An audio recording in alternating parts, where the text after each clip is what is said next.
Welcome to Modular March. I'm Andy, this is Robbie, and we are The Rollup. Modular March is an educational experience about all things modular. Enjoy.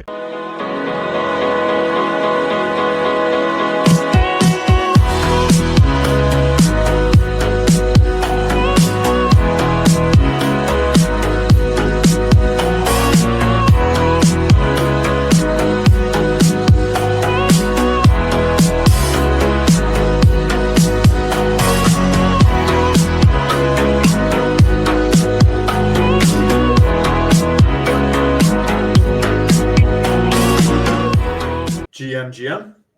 Welcome to Modular March. Today we have our special guest, Alejo from Lumio.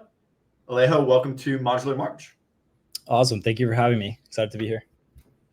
Awesome. Yeah, welcome, man. Excited to learn about your thesis here about the way that crypto should be.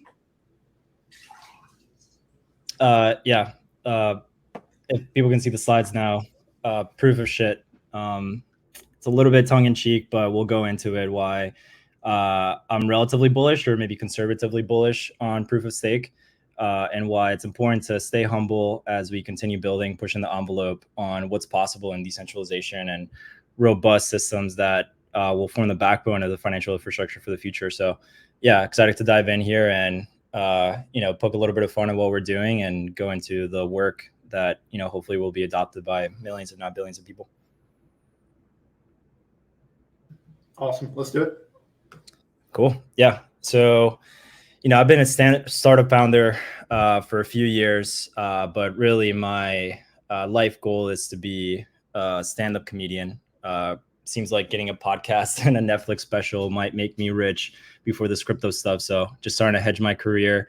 And, these slides and presentation is a good way to get up on a soapbox and, try out some of these jokes. So kind of like bear with me as we go through them. Some of them land, some of them don't, but doing it on Zoom, I hear is like the worst way to do it because you have no idea whether people are laughing or not. But hopefully Robbie and Andy's camera being off might give me a good idea. But yeah, how do we tell a story? What's the best way to tell a story? I think it's through memetics. Right now, in this moment in time, at this point in history, we're going through a zeitgeist, a renaissance of memes, if you will. Doge, and I would argue Bitcoin was the first one to go through this, where a collective consciousness tapped into a moment that allowed us really to connect with each other and share ideas. So maybe broadly defining a meme as an idea, but very narrowly also as a mind virus.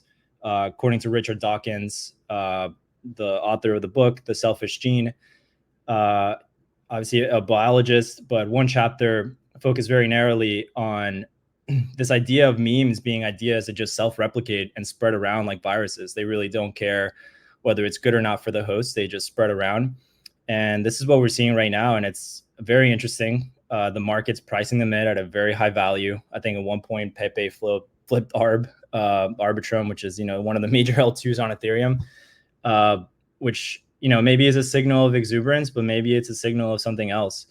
And at the end of the day, I think our collective belief that something is worth something is what started this whole ordeal. That's what Satoshi's vision was. After we lost trust in the financial system after 2008, not really knowing how much money was out there, having rehypothecation of assets through derivatives, indefinitely to the point where they just blew up and, nobody really knew how or why. And, we're still trying to pick up the pieces. We came up with this idea of Bitcoin, this collective social construct for money, which arguably, all forms of money are. But how do we know that it's safe? How do we know that this stuff will live in perpetuity? According to Satoshi's vision, and, Bitcoin kind of becomes a little bit like a religion. Part of my background, I've been, following in Satoshi's vision for more than 10 years. And, some people call us maxis or whatever. We're still building at the edge of innovation. We still want to push the envelope. We don't think it's all said and done.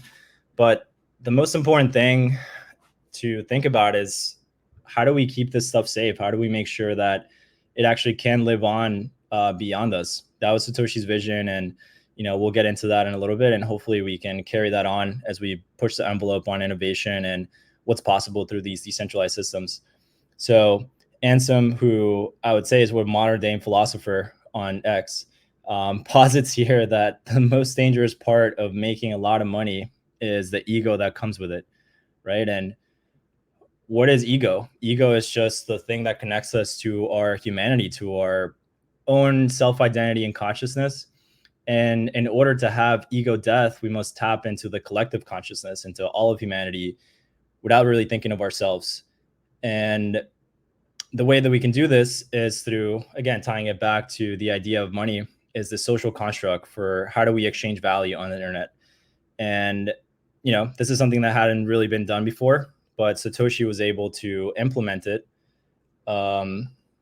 through proof of work. So this is my thesis on why I think memes are probably the only thing holding this thing together. Probably nothing else. If the meme dies, then probably Bitcoin and everything else dies. So it's important to keep the memes going, keep them pumping, if you will. And if not for that, it's at least fun that it's still around. So we'll go through a little bit of history on blockchain and memetics through blockchain. Proof of work was the first implementation of this, going back to 2008 or 2009, when Satoshi first published their white paper, essentially positing that physics or electricity could sustain a system of adversarial actors essentially coordinating to sustain a currency. Again, going back to the idea that money or currency is just a social construct that we agree has value and allows us to transact and collaborate with each other to build great things like, computers and blockchains and whatnot. We must ask ourselves, like, what is actually securing the network? What's actually securing the blockchain? Is it our collective belief that it works? If we go outside of crypto for a really long time, we had a collective belief that gold was valuable. Properties of hard money, like short fungibility and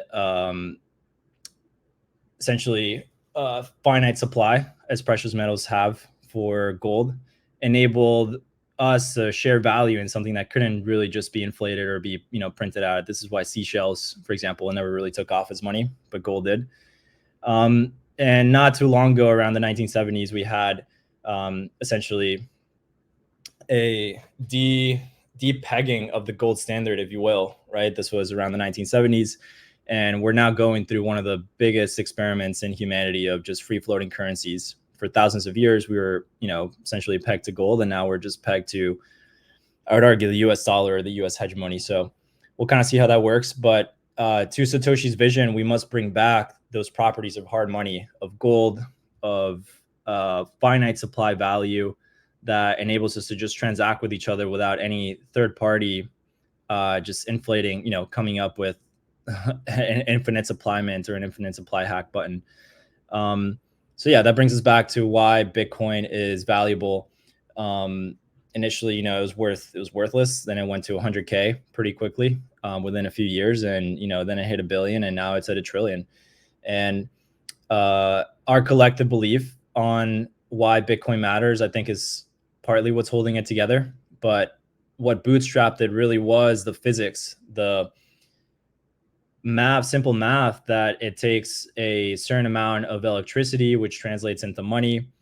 And that amount of electricity, which translates into money, should equal roughly the amount of coins or mining rewards or emissions that Bitcoin gives out perpetually, at least for 150 years or so more.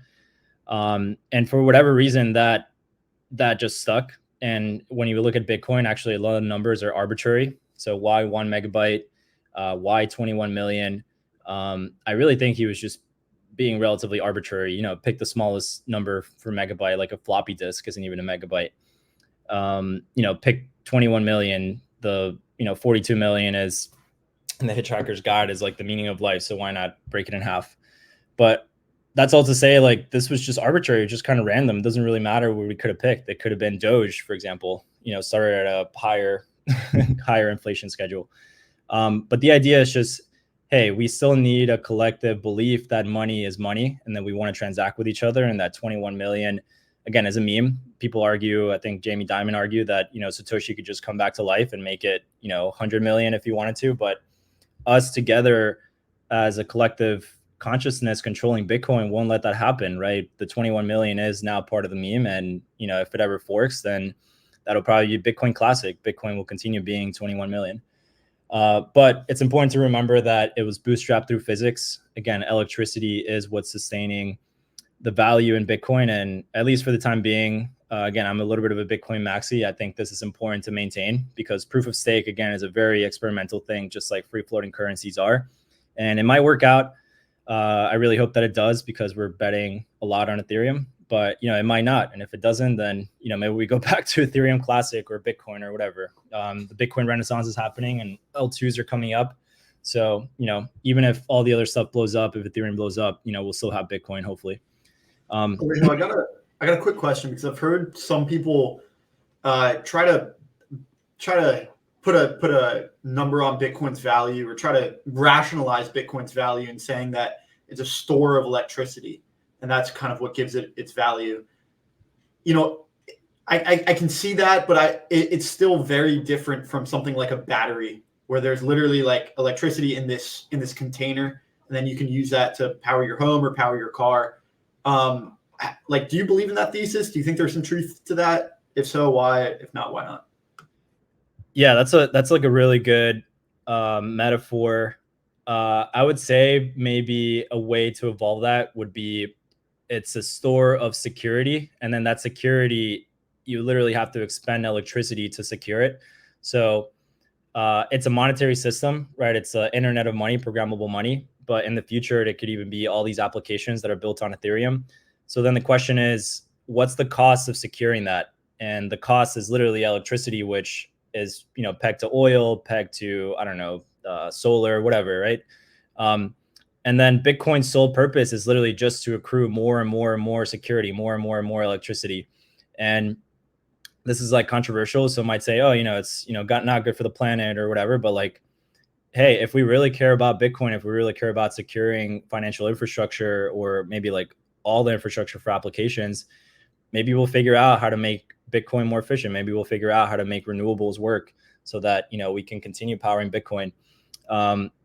This sounds a little bit out there, but I think Bitcoin will probably enable us to build a Dyson sphere. So a Dyson sphere is essentially a way to mine the sun for electricity or power. And if you think about it, Bitcoin, the hardest part of a Dyson sphere would be sending the electricity, right? Like if you collect this, if you put a bunch of solar panels on satellites, like how do you send that electricity back to Earth? Like it'd be pretty hard, right? Maybe you could bounce energy off the moon or whatever. But or you could just literally mine Bitcoin and then send money back to Earth. That's like a way to convert electricity into money. Again, money is like a way for us to collaborate. So yeah, to answer your question specifically, I think it's a store of electricity, but that's more so a metaphor for security, right? Like it's expensive to bootstrap a bunch of electricity. Imagine if what was securing the Earth's financial infrastructure and applications was literally the Dyson sphere or the sun, right? That we're mining for the Earth. And, if we think of Bitcoin in perpetuity, just accruing more and more security, more and more electricity, I think that's the eventual end goal. Or, maybe there is some limit and Bitcoin doesn't work out, but, that's all theoretical, I guess.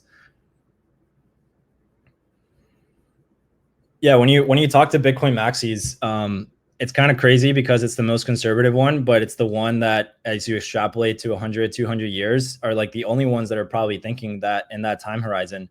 So an interesting, within Bitcoin circles, an interesting debate is like, will the miner fees be able to, like, once you have no more inflation or emissions, will the miner fees be able to pay for the security or the miners? And like, to be honest, nobody freaking knows, right? Like it may or may not. And then at that point in time, like what happens? I guess nobody knows, but we could theorize and maybe run some experiments, maybe like run stuff on Litecoin or Doge, which are forks of Bitcoin. But yeah, I mean, that's all to say that Bitcoin is the most conservative, and hopefully we continue to, foster and develop it and really like respect it as the genesis of all of this. And, at the end of the day, we should be pushing the envelope, but keeping in mind that, something like Bitcoin, where Satoshi's no longer around, there's no Bitcoin Foundation, that's maintaining this stuff, that it is like the backbone of this infrastructure. It's like, the medium of exchange, the unit of account. Most people probably think in BTC more now than in actual, dollars.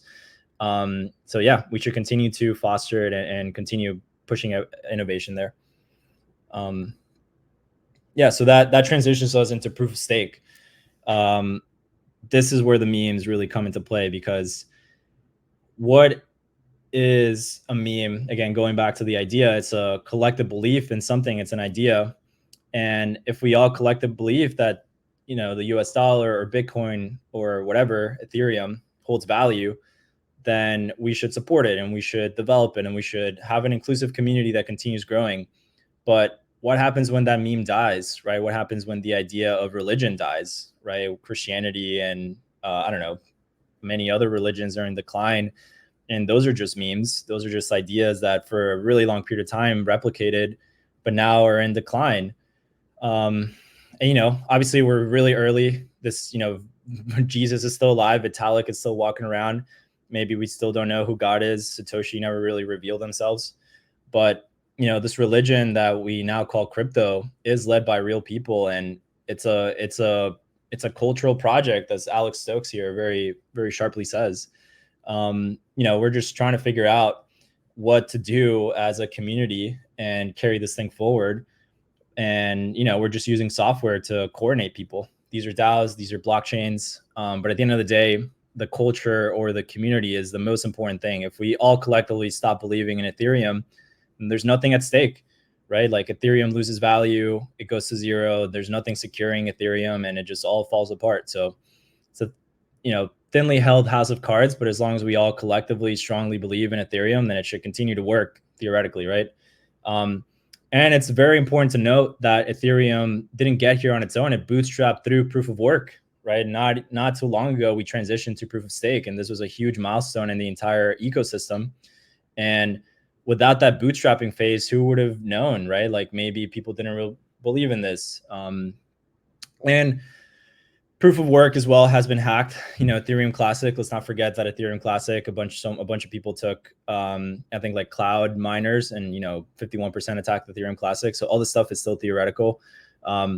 There's papers out there about Ethereum's proof of work potentially being vulnerable to like 1/3 attacks. So if like 1/3 of validators were able to collude, or even a smaller number of that. So again, this is all still very experimental. That's all to say, we should continue pushing the envelope. There's $200 billion at stake securing this network. But if anything goes wrong, I guess we still have Bitcoin or Ethereum Classic. But again, let's not forget that proof of stake is literally just proof of memes, right? Proof of shit coins. And until those memes, until that ETH, which is a meme, has a monetary premium, your thing, which is secured by proof of stake, is probably not as safe as, Ethereum. And this is why I think EigenLayer has been super hyped up, because it's essentially just restaking or reusing the existing value that already has in the collective meme, the whole Ethereum community, which is sustaining the value of Ethereum. I think this is also why a lot of the L2s have been somewhat careful in transitioning to shared sequencers, where potentially they might need another coin to have essentially like another proof of stake layer on top of proof of stake.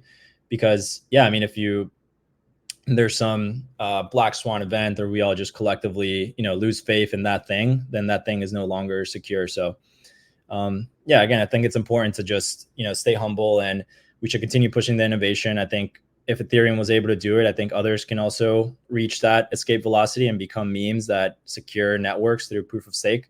But we should stay humble and just remember where we came from, and maybe not move too quickly, because there's a lot of money at stake in some of this stuff. So next evolution of the meme is proof of time. Like, what the hell is Wi-Fi or whatever with?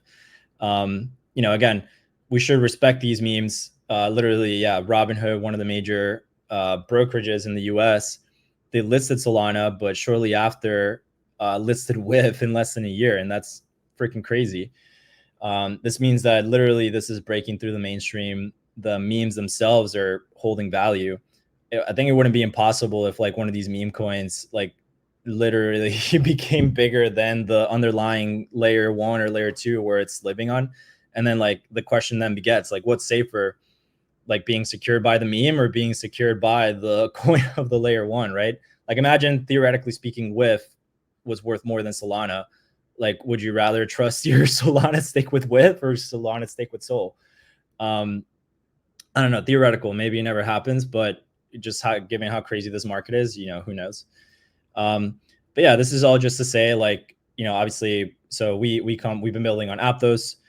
We have the top AMM, the top wallet there. We definitely want to continue pushing the boundaries of innovation. I think blockchain is still relatively unusable. Ethereum layer 1 specifically and Bitcoin are boxing out a large portion of the population, like the 15-cent gas fees, dollar gas fees, $14 gas fees, $100 gas fees, just like impossible to do any form of real transaction. Like imagine if you're paying for the bus and it's like, you know, 50 cents in your country and you have to pay with Bitcoin or something. Like it's just not going to work. So we should definitely be pushing the boundaries. I think Solana has done a tremendous job of onboarding millions of people, probably tens of millions of people at this point, onto this speculation around memes, onto just speculation around cryptocurrency. And the fact that the user experience feels a lot like a Robinhood, right? You don't have to wait forever. Like Bitcoin, you literally have to wait 30 minutes to, you know, buy your NFT or, you know, send the transaction. Whereas on Solana, almost immediately, sometimes under a second, you're able to get confirmations. And the fees don't really, you know, are negligible. So this is definitely a huge incremental improvement in where we have. And again, don't get me wrong, we should respect this and continue to push Solana to become more like Ethereum. But again, we should be conservative in how we move forward. Things can break, you know, Solana definitely breaks all the time and it's going to become a meme in itself. Even now it's like a little bit unusable.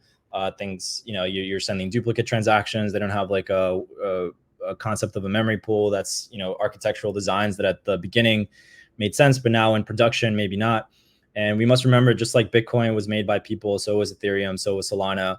And, you know, we'll hopefully continue iterating on it, improving it until it becomes a decentralized backbone for infrastructure, similar to Bitcoin, where Solana Foundation totally can move on, you know, and this thing can continue operating in perpetuity without us. Because the most important thing for money, I think, it's just having a credible neutral layer that anybody can trust, or, you know, trust that they don't have to trust anybody. But yeah, I believe that wraps up the session on memes. What I'll leave with is Satoshi's dead, and so are you. You know, we're all going to die as founders of protocols, decentralized protocols. We're all going to die at some point, and the only way that this thing continues being alive is to keep that meme alive. So, yeah, I think it's very important that these memes continue proliferating, not just Bitcoin and not just ETH, but also, you know, these cultural moments like WIF and Doge and Bonk and Doodoo. And yeah, I think it just brings people collectively together to think about what's important. And if they sustain enough value, then they become a unit of account, medium of exchange, essentially money. And I think that was Satoshi's vision. So let's keep that vision alive. And yeah, just kind of how to tie this all into what we're building.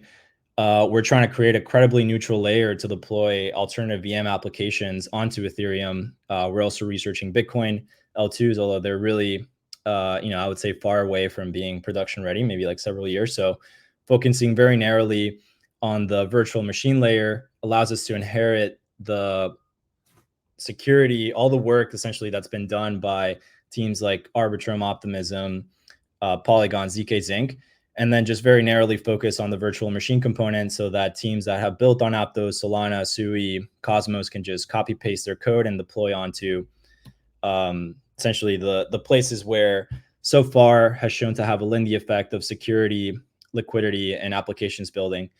So the benefit of this is that you'll be able to, as an example, we built, again, one of the top applications on Aptos. We can just copy paste their code, deploy onto Optimism, deploy onto Arbitrum, have ETH native liquidity, have composability with Base, have composability with OP mainnet, and shared liquidity, a shared bridge that's validated through the fraud proofs that maintain Optimism.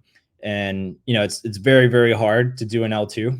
You know, a lot of twos are proliferating, and I'm sure if you talk to those teams, they, you know, some of them will tell you that it's very, very hard. And even the major L2s that have been working around for a long time are still not there. We still have permission fraud proofs, for example. That's not to say that this is not maturing, and very, very soon, I believe in this year, we're going to have permissionless fraud proofs. We're going to have shared sequencers. And then again, the vision of a decentralized, credibly neutral layer that nobody has to trust because it's trustless will start to come to light.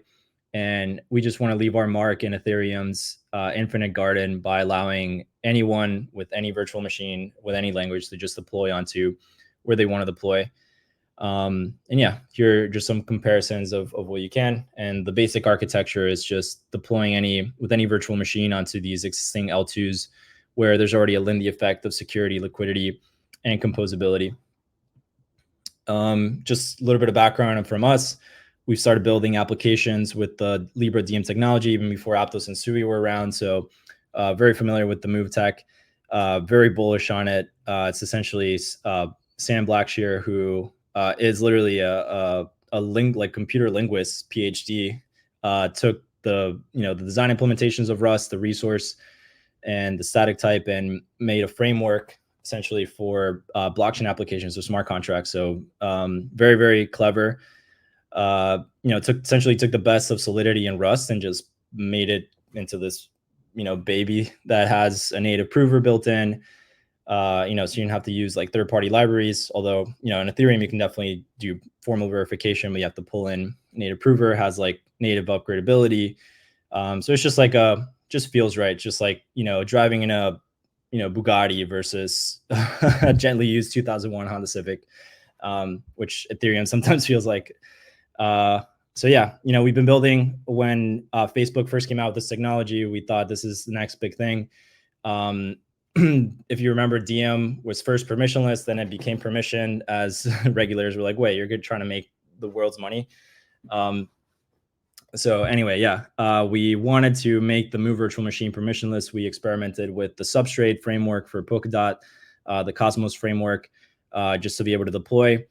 If the L2 frameworks like the OP stack were mature enough back then, when we started building this, we probably would have started there. But just now they're starting to get to the maturity level where the L2s are going to look a lot like Cosmos and Polkadot. That was the vision and has been the vision for a long time. So, a lot of the work that we did is now very applicable to what we're doing now. And again, enabling the virtual machine component and these modular application stacks that enable you to build with really, choose your VM, choose your data availability layer, even like choose your own settlement layer. So yeah, we worked with that as Aptos and Sui evolved from the DM project. They each raised $400 million. We transitioned to building out infrastructure on top of Aptos. So we built out the top wallet, the top AMM, and Aptos, I think, will continue to grow. I think right now, as Solana is being stress tested, a lot of the kinks are coming out where people are like, okay, maybe the UX isn't perfect. Maybe pessimistic concurrency is not as great as optimistic concurrency. Just for the viewers, pessimistic concurrency means you need to select the memory that you're going to action on. So you need to lock that memory. Whereas optimistic concurrency, you don't have to lock that memory. So you get better user experience, some performance, like some people report on Solana, things taking several seconds, for example. The memory pool, they just inherited, again, conservatively from Ethereum, still having a fee market and memory pool. So some of the issues we're seeing now of like duplicate transactions don't happen as much. So yeah, I think Aptos and Sui definitely made iterative improvements over Solana, kind of like the next generation of blockchains. And, I think they still have potential. Theoretically, even as like we expect millions, if not billions of people to come, 30,000, 100,000 transactions per second are not going to be able to maintain, concurrently millions or billions of users. So I think it's important to have, diversity in this. And, we're still bullish on Aptos. However, we want to go back to our grassroots. My values and principles are alongside decentralization and following Satoshi's vision. So this is why we're building Lumio, a conservative way to deploy alternative VM applications from Aptos, Solana onto Ethereum. And yeah, excited to bring it into market. We're on testing it now with the Move implementation. We're going to be able to get to mainnet pretty soon, and start to show the world that you don't need to be vendor locked into the EVM on Ethereum.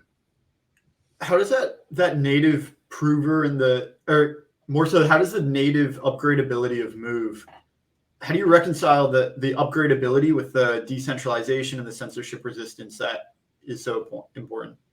Yeah, for sure. I mean, people should be aware that upgradability is essentially backdoors into DeFi protocols. I think Serum is the best example of this on Solana, when nobody knew who had the upgrade keys to Ethereum. Everybody freaked out and they were like, oh my God, like who the hell has access to the money?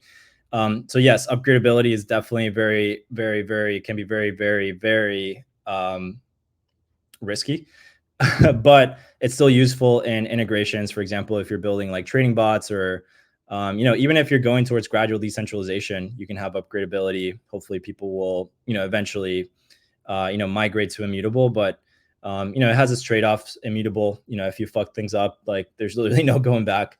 So yeah, I mean, definitely, it's a trade-off. For example, liquid swap is deployed immutably, and you do have that choice when you deploy the contract to do it immutably or to have it be upgradable. But for integrations, for example, for trading bots, market makers, et cetera, a lot of that stuff is still smart contracts, and it's still fairly centralized, and people want to be able to upgrade their code relatively easily. On Ethereum, what that looks like is through proxy contracts, which just feels very janky, and it's like kind of hard to manage and look at and inspect. So just having it be built in is like pretty nice. Just feels good. Gotcha.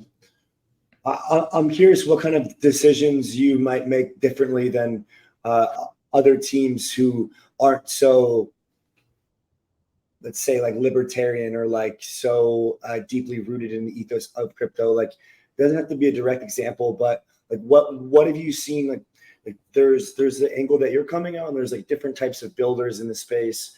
Like how does your ethos impact your decision making? And yeah, just curious more about that.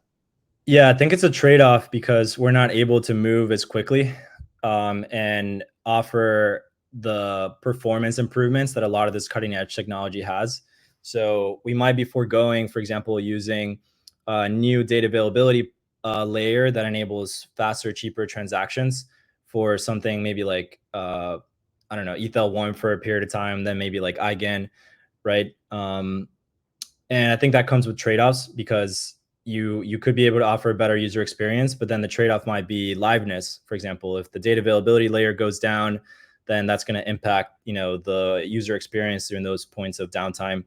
So yeah, I mean, I think it's a trade-off. I would say the most conservative we want to be is at the settlement layer.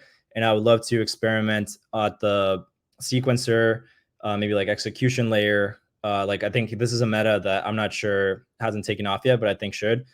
I think Near is kind of pioneering this, but using alternative L1s that already have, value and at stake, securing blockchains to use for data availability, sequencing. Rome is an example of a project that's, aiming to use Solana for decentralized sequencing. And the sequencer component is already like a socially acceptable centralized component, right? Right now, they're all centralized sequencers. So if you were to just bootstrap that, through the security of existing L1s, I think that's like a good trade-off. So I'd say I'm more of like a settlement maxi. I think there's definitely trade-offs that you can make. But yeah, I mean, I think there's value in building conservatively in crypto because, you could hope that nothing goes wrong. And if nothing goes wrong, that's awesome. But when things go wrong, it fucking sucks. And there's like no going back. Yeah. So for you guys, though, if you're going to use Ethereum for data availability or Eigen at some point or other, depending on your decision, the user experience and the fast execution, that all happens with the moveVM, right? Like that's kind of where that comes from. So it's all dependent. So the Move virtual machine can enable parallelized transaction execution, but you're still dependent on Ethereum layer 1 or your data availability layer for costs, for example. Yeah. So it definitely impacts certain components, but it's not the all end all be all. Like for example, Move has this native prover built in, but you can also do formal verification with EVM. I think and similarly, you can do parallelized transaction execution natively, but you can also do block STM on EVM and still have parallelized transaction execution with EVM. So I think at the end, the virtual machine is relatively commoditized in terms of like the end user experience. I think more importantly for the user experience, I think data availability is probably more important. But what this enables is just the diversity of developers being able to just build with whatever language they want, not having to maintain like all these different code bases across these different networks as well. And yeah, I mean, you should just have diversity. It's probably not good to put all our eggs in one basket onto the EVM. So, theoretically there could be some, exploit or bug that we haven't yet figured out. Like I forgot what it's called, the opcode that was like suicide or something like that. That's like, what the hell? Why is this thing even here? I think they're getting rid of it or something, right? But yeah, I mean, I think generally we just want diversity. I think there's always trade-offs, and no thing I think will be like a killer thing. There's always hopefully we continue to have diversity in the implementation. So still bullish on Solana VM, for example, still bullish on EVM, still bullish on all the data availability. And to answer your previous question, we're also dependent on the ecosystems we're deploying. So Optimism, for example, is likely going to use L1 for data availability for a period of time until it's safe enough to use these other ones. So, we don't have to maintain those components. We just benefit from the upgrades that they make. But then again, the trade-off is that, maybe we're not able to explore and push the boundaries as, other, isolated L2s might be able to. Yeah. When it comes to like the modular stack, the modular kind of thesis, what is the thing that excites you currently the most of this concept? Yeah, I think it's the ability to just have diversity in how you choose the tech stack. I think, again, putting all your eggs in one basket onto just the EVM, just to move, just the Solana VM might be, not the best thing long term. Similarly, on data availability, like you want redundancy in the data availability, right? Like if one of these goes down, you want to be able to, have the others. So I think it's the diversity that it brings to the tech stack. Like I think it would probably, like innovation would probably become overly stagnant as it has on Bitcoin, for example, to kind of bring it back. Whereas with modularity, we're able to test all these ideas, put them to the test in production, and then, maybe naturally the market kind of coalesces towards a shelling point. Then you also have this diversity that, continues to foster more innovation, continues to foster and push, the edge and boundaries of what's possible. What is your thesis on the end result of L2s? Like recently we heard Hart from Across and Uma. His thesis is that there's going to be a handful of winners take most. Maybe thousands of app chains and app-specific rollups, but a handful of general purpose ones. How do you feel about that, and how does that affect your thinking, or what is your thesis? Yeah, I think that's very much aligned with how we're thinking about it. These technologies. So if we look at, for example, search engines, or we look at chips, it's a network effect, and the power law distribution of this network effect is that the sum of the tail equals, I think it's like half of the big one. And we're seeing this literally in the price of Bitcoin, where like the sum of all the other coins equals, all of Bitcoin. Yeah, exactly. Yeah. And I think similarly here you'll get, but that's not to say like the Google, could be surpassed or whatever. So like Solana very easily overtake Ethereum, but maybe Bitcoin, stays as the number one, et cetera. So very similarly here, I think we will probably have, kind of like an aggregation or, conglomeration of the top ones that people trust the most, that has the most network effects around composability. And then there'll be aggregation layers like the shared sequencer, maybe validity proofs that enables just the user experience to feel more like a monolithic chain, where you have shared security, shared liquidity, composability, and then, kind of have like these bubbles around Ethereum, and maybe like rely on bridges or other forms of like connecting value. But yeah, that kind of aligns with my vision too. I think you'll probably have a power law distribution of L2s, and that's why we're also betting on integrating into the existing ones as opposed to trying to bootstrap. One analogy, Dovey posted this. Essentially, she said that L2s are like cities, and they have their own communities, their own cultures. So carrying on that analogy, I think Arbitrum Optimism are like San Francisco and New York, early cities. Like very cool people, very smart people congregating there, great ideas. Whereas, the undertaking of starting a new L2 is kind of like, okay, let's go and bootstrap a new city in like, the middle of the country or something. And like, I think that's, it could definitely play out. You could be the next Denver or whatever, but it could very easily, be hard to bootstrap or compete against, the coastal cities. Good take. Well, Alejo, thanks for coming on Modular March and giving this presentation. Definitely a unique one, and it's kind of good to have a refresher on like why we're even here in the first place. You kind of get lost in the sauce a bit. Yeah. So appreciate that. Amazing. Thank you. Yeah. Thank you for having us and me, and thank you for the opportunity. Cheers.